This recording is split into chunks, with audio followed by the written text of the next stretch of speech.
There's a moment when attraction starts that almost no one talks about. Not because it's rare, but because it doesn't announce itself. There's no confession, no sudden intensity, no obvious signal you could screenshot and send to a friend. Instead, something quieter happens. And if you miss it, you'll often misread everything that comes after. This early phase exists beneath language and beneath performance.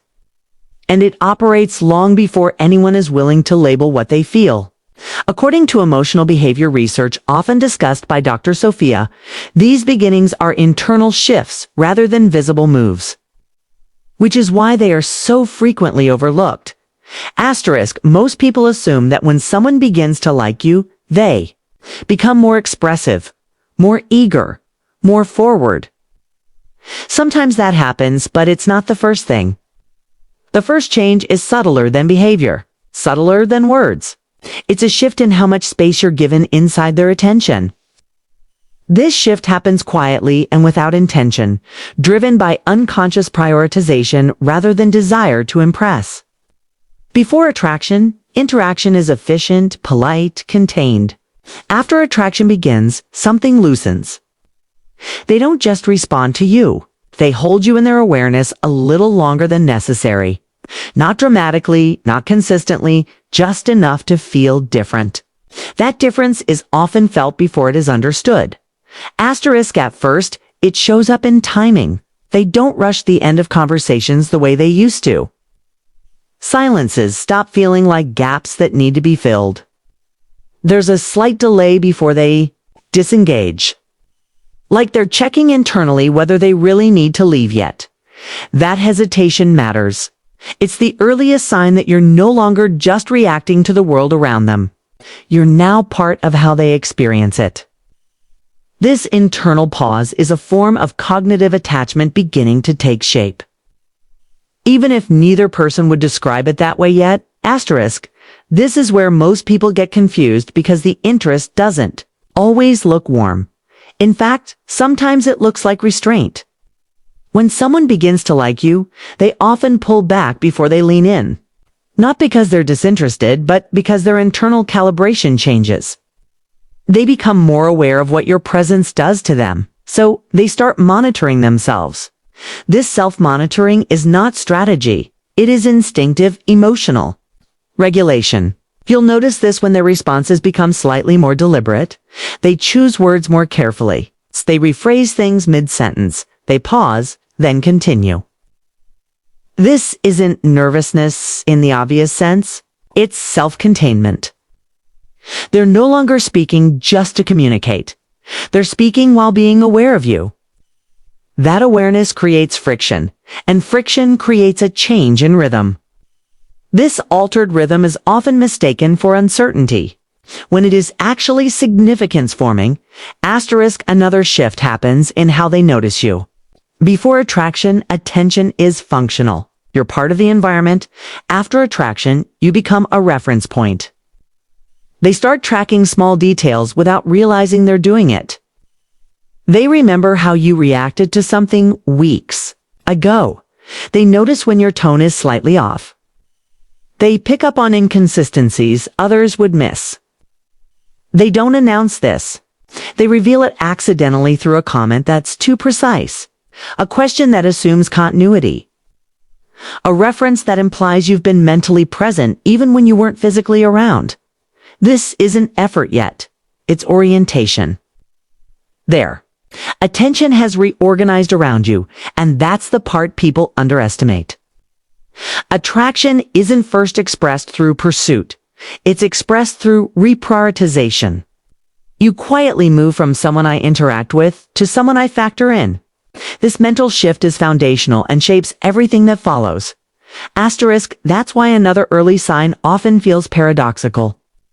They may become slightly less available in obvious ways, not distant, but more selective. They don't flood you with attention. They don't chase constantly. They don't escalate immediately. Instead, they protect the interaction. They limit exposure. Okay? Because once someone senses that you matter to them, they instinctively try to preserve the quality of the connection before increasing the quantity. This protective instinct is rooted in fear of dilution or misalignment. This is where impatience kills momentum. If you interpret this restraint as lack of interest and push for clarity too soon, you force them out of that internal adjustment. Phase attraction needs time to stabilize before it can express itself cleanly. When it's rushed, it often collapses into confusion instead of connection. Emotional timing matters more than emotional intensity at this stage. Asterisk, another thing changes. This one is almost invisible unless you know to look for it. They start reacting to your reactions. Before attraction, people react to situations. After attraction begins, they react to how you respond to situations. They check your face when something happens. They wait for your response before deciding how strongly they feel. They subtly mirror your emotional tempo. This isn't mimicry, it's alignment. They're tuning themselves to you without consciously intending to. That tuning creates vulnerability, and vulnerability creates caution. Which is why attraction often looks slower than expected at first. Slowness here is not lack of desire, but sensitivity to emotional impact. Asterisk, there's also a shift in how disagreement works. Before attraction, disagreement is casual. After attraction, disagreement becomes measured. They don't need to agree with you, but they care how conflict lands. They soften edges. They clarify intent. They correct misunderstandings more quickly. Not because they're trying to win approval, but because losing resonance with you now feels costly. This is one of the most reliable indicators that attraction has moved beyond surface interest. Indifference doesn't bother repairing itself. Attraction does. Repair behavior is a strong signal of emotional investment beginning to form. Asterisk, as time passes, another change emerges. They start creating reasons for repeated exposure that don't feel forced. Not big plans, not dramatic gestures, just continuity. They reference future moments casually. They circle back to unfinished conversations. They keep threads open instead of closing them cleanly. This creates a sense of unfolding rather than interaction. And that's intentional, even if it's unconscious. Attraction wants room to grow without pressure. Continuity allows comfort to deepen without forcing definition. Asterisk, now.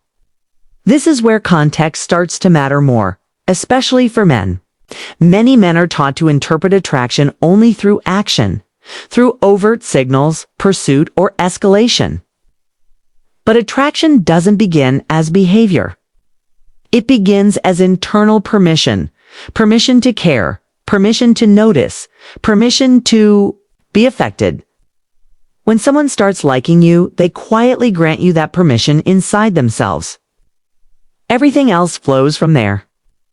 This internal permission is fragile at first and easily disrupted by pressure or misinterpretation. Asterisk, this is why chasing clarity early often backfires. You're asking for behavior before the internal shift has finished reorganizing. When that happens, people either retreat or perform interests they don't yet feel grounded in. Neither leads to real connection. What actually strengthens attraction at this stage is non-inference. Not passivity, but steadiness. You allow the new dynamic to breathe. You don't interrogate it. You don't rush it. You don't try to extract certainty from something still forming. That restraint communicates emotional safety, and emotional safety accelerates attraction far more reliably than pressure ever could.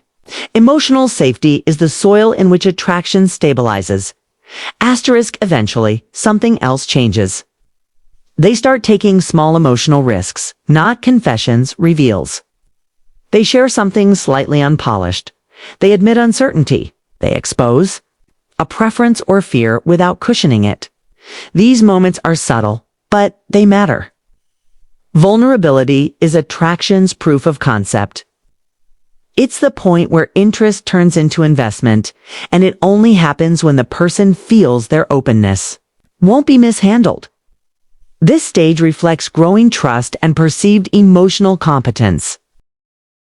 By this point, the shift is no longer just internal, begins to show. But if you've missed the earlier signs, you might think this is where attraction started. It didn't. This is just where it became visible. The real beginning was quieter, earlier, easier to overlook.